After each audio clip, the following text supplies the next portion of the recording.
Tie, kurie tiki į Dievą, turi žinoti Dievo vardą. Ko Jėzus mokė apie Dievo vardą? Tad eikite ir padarykite mano mokiniais visų tautų žmones, krikštydami juos vardant Tėvo ir Sūnaus ir Šventosios Dvasios, mokydami laikytis visko, ką tik esu jums įsakęs. Ir štai aš esu su jumis per visas dienas iki pasaulio pabaigos. Jėzus įsakė savo mokiniams krikštyti žmones Tėvo, Sūnaus ir Šventosios Dvasios vardu. Paprastai tariant, tai reiškia, kad Dievas naudos 3 skirtingus vardus iki amžiaus pabaigos. Dievo Tėvo vardas yra Jehova. Sūnaus vardas yra Jėzus. Tada koks yra Šventosios Dvasios vardas?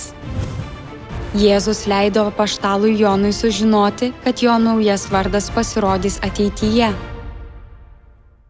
Nugalėtoje aš padarysiu stulpų savo Dievo šventykloje.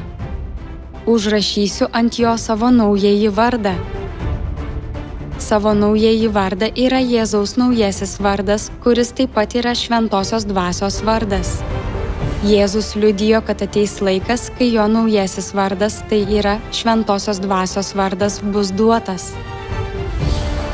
Pranašystė apie naująjį Jėzaus vardą taip pat randama Apreiškime 2. Nugalėtojui aš duosiu paslėptos manos ir baltą akmenėlį, o ant akmenėlio bus įrašytas naujas vardas, kurio niekas nežino, tik tai gavėjas.